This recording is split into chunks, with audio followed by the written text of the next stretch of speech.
Les attaques violentes et barbares du gouvernement israélien sur la bande de Gaza, qui ont commencé depuis maintenant plus de 2 semaines, semblent évoluer vers un conflit géopolitique mondial dans lequel beaucoup de pays commencent à s'impliquer progressivement. Несколько слов и о беспрецедентном обострении палестино-израильского конфликта. Je ne peux pas m'empêcher de dire quelques mots sur l'escalade sans précédent sur le conflit israélo-palestinien, au cours de laquelle des millions de civils des deux côtés ont été tués et blessés. La tragédie à grande échelle que vivent actuellement les Palestiniens est le résultat direct de l'échec de la politique américaine au Moyen-Orient. Les Américains, avec le soutien de leurs satellites européens, se sont accaparés du problème du Moyen-Orient, mais n'ont pas voulu prendre en compte les intérêts palestiniens. La position unilatérale adoptée par les Américains pendant de nombreuses années est la cause directe de la situation que nous vivons aujourd'hui.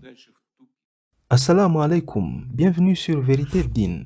Dans cette vidéo, je vais vous parler des décisions qui viennent d'être prises par un certain nombre de pays arabes avec l'Iran, la Turquie et la Russie qui semblent former une coalition contre le gouvernement israélien et leurs amis occidentaux, à commencer par les États-Unis. Après que les États-Unis ont déployé 2 porte-avions dans la Méditerranée pour renforcer l'armée israélienne, la Russie a elle aussi déployé ses troupes et augmenté ses activités navales en Méditerranée orientale. Le président russe Vladimir Poutine a dans un discours menacé clairement les États-Unis qui, par la voix de Joe Biden, ont assuré à Israël qu'il bénéficierait d'une aide militaire sans précédent. En réponse, Vladimir Poutine a déclaré que des avions MiG-31 équipés de puissants missiles hypersoniques Kinzhal avaient commencé à effectuer des patrouilles au-dessus de la mer Noire. Selon les experts, si ces missiles sont stationnés en mer Noire, ils ont la capacité d'atteindre les avions et navires américains opérant en Méditerranée. Écoutez le message que Vladimir Poutine a envoyé aux Américains.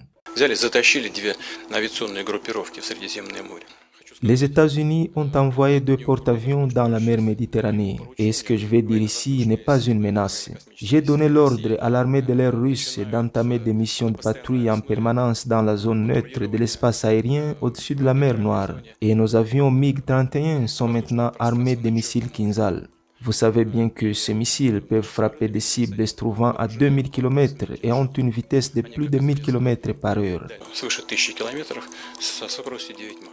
Cette situation survient au moment où des sources fiables indiquent que l'Organisation des pays producteurs de pétrole, l'OPEP, ainsi que la Russie, l'Iran et la Turquie envisagent d'imposer des sanctions fermes à l'Europe en raison de son soutien à l'oppression des Palestiniens dans la bande de Gaza. Ils envisagent une série de sanctions liées au pétrole qui réduiraient considérablement le volume de pétrole sur le marché occidental, entraînant ainsi une hausse des prix sans précédent, ce qui aura un grand impact sur l'Occident d'après les experts, d'autant plus que l'hiver approche. Ces pays espèrent que ces sanctions obligeront l'Union européenne à dénoncer les crimes d'Israël et à prendre des mesures pour promouvoir la paix en Palestine. En tout cas, si ces mesures sont mises en œuvre, cela représentera les représailles les plus importantes de la part des pays producteurs de pétrole contre l'Occident depuis des décennies. La dernière fois que cela a eu lieu, c'était pendant la guerre israélo-arabe de 1973, où les membres de l'OPEP ont imposé un embargo contre les États-Unis en représailles à la décision américaine de réapprovisionner l'armée israélienne.